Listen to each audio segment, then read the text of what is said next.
Have you ever had a neighbor who just couldn't mind their own business? The kind who always seems to know when you leave for work, what packages you get, and who's coming to visit? I thought I'd seen it all until I exposed my nosy neighbor, and everything changed. It started out small. I'd notice little things like my trash cans being moved or my mail being stacked differently than I left it. At first, I thought I was just being paranoid. But then I started getting questions from my neighbor, Mrs. Parker, that were a little too specific. I saw you got a new blender delivered. How do you like it? Or, your friend with the red car was over late last night. Everything okay? It was clear she was watching, and not just in passing. I tried to brush it off. After all, we live in a close-knit neighborhood, and people are naturally curious. But it started to get uncomfortable.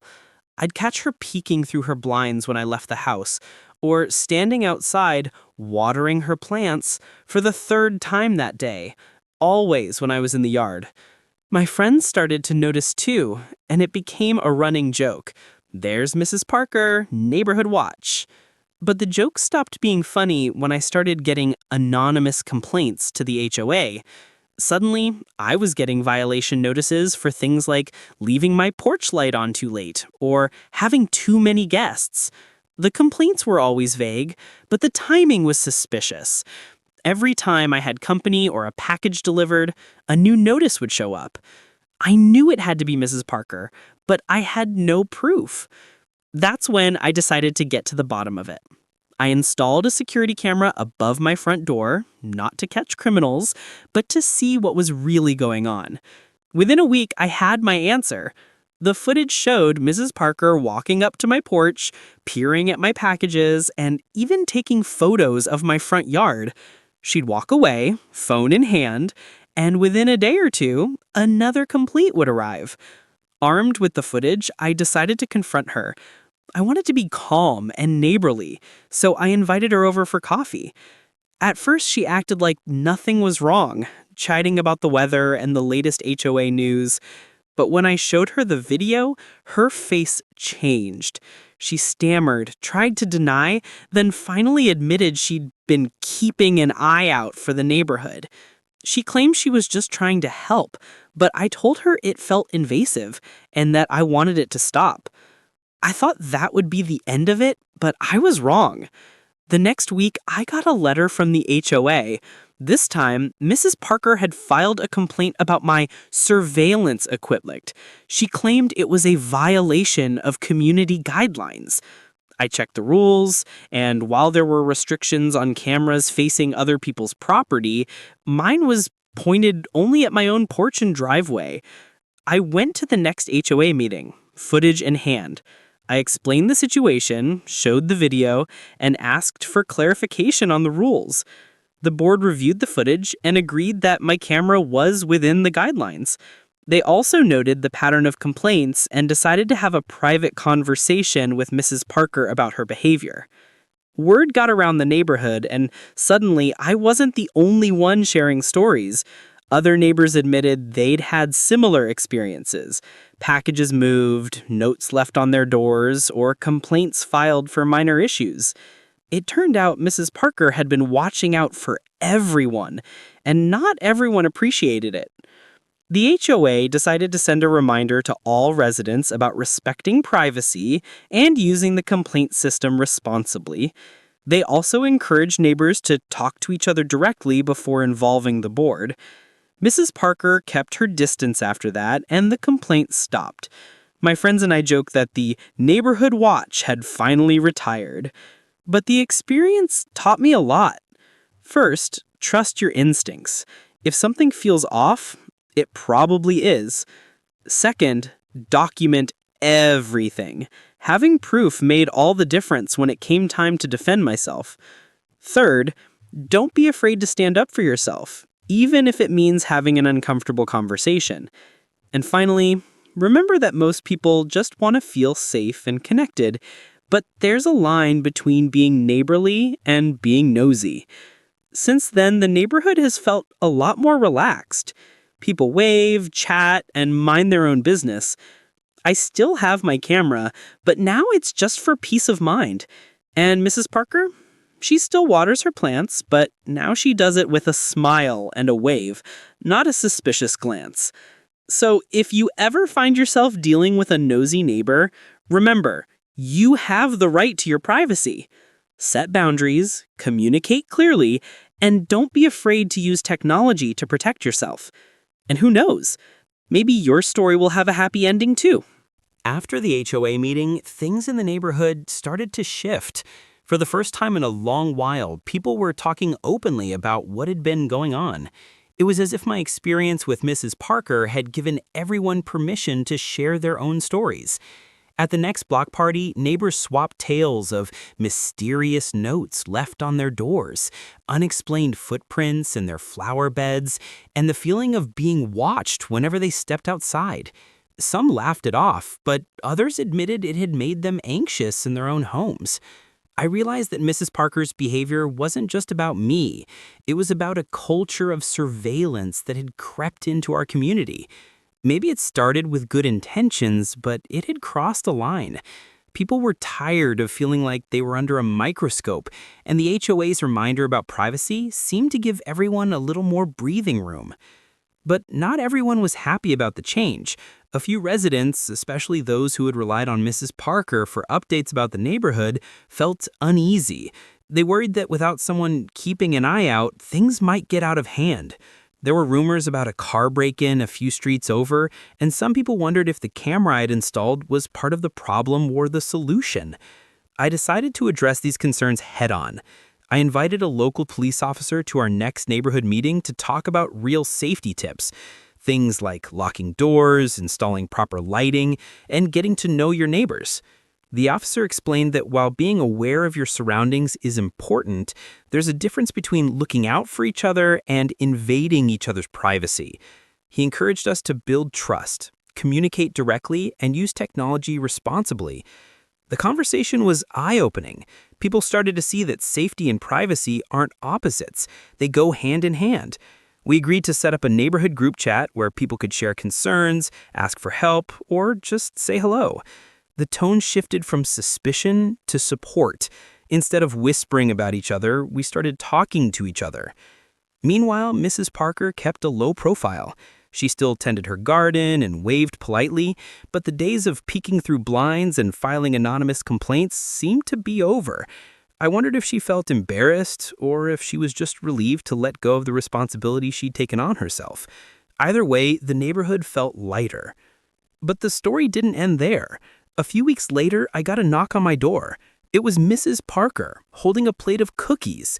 She apologized for making me feel uncomfortable and explained that after her husband passed away, she'd felt lonely and anxious.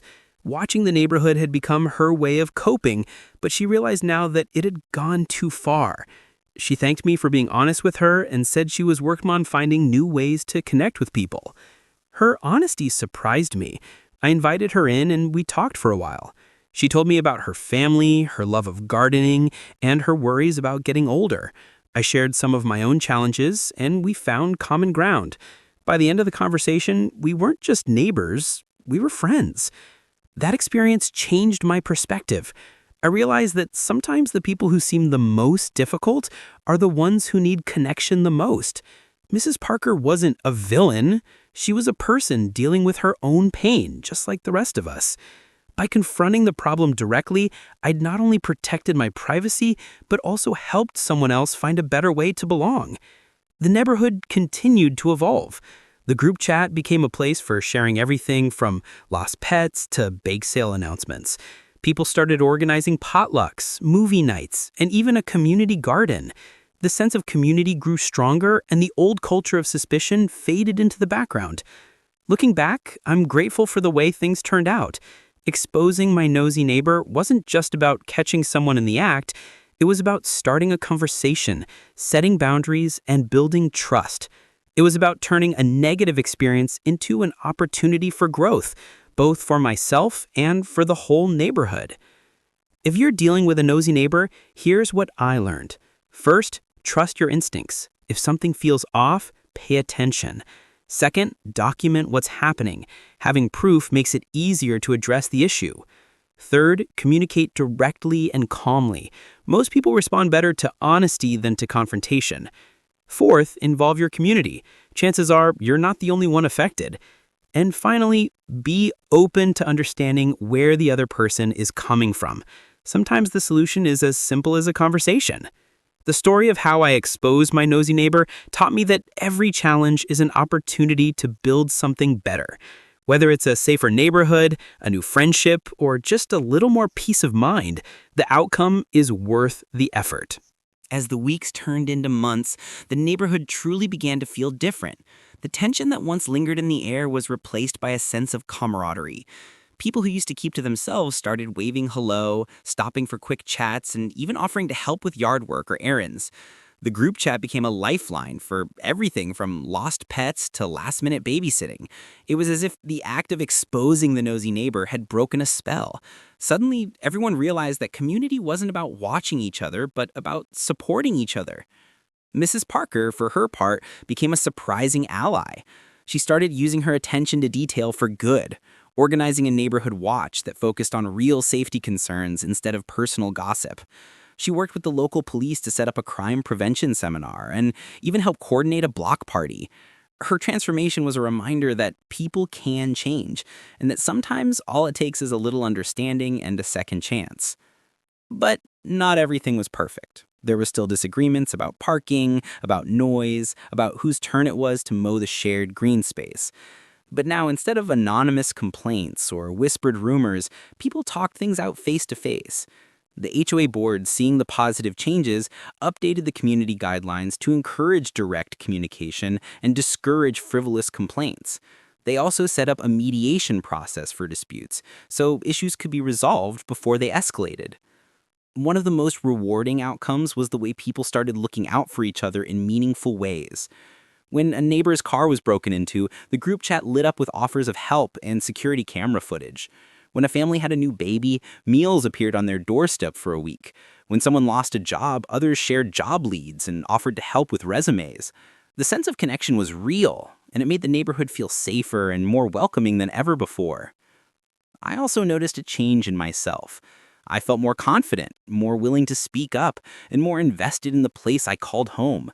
I realized that community isn't just something that happens, it's something you build. One conversation, one act of kindness, one honest moment at a time. I started volunteering for the HOA social committee, helping to plan events and welcome new residents. I even found myself reaching out to neighbors I hadn't met before, just to say hello and offer a hand. The experience with Mrs. Parker also taught me the value of forgiveness. It would have been easy to hold a grudge, to keep my distance, or to gossip about her behind her back. But by choosing to have a real conversation, to listen as well as speak, I discovered that most conflicts are rooted in misunderstanding or fear. By giving her a chance to explain herself, I helped her find a new role in the community, and I found a new friend in the process. As time went on, the story of the nosy neighbor became part of the neighborhood's lore. New residents heard about it and laughed, but they also understood the lesson. Respect each other's privacy, but don't be afraid to connect. The camera I'd installed stayed up, but now it was just one of many in the neighborhood, all used responsibly and with respect for everyone's boundaries.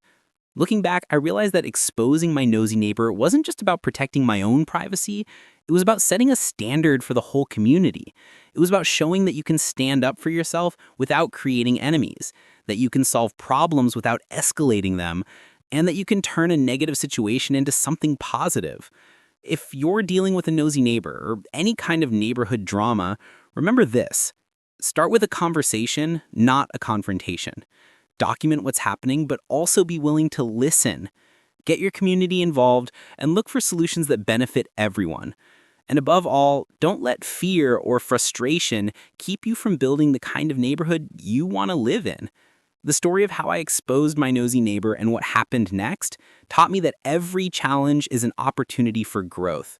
It's a chance to build trust, to strengthen relationships, and to create a community where everyone feels at home. And in the end, that's what really matters.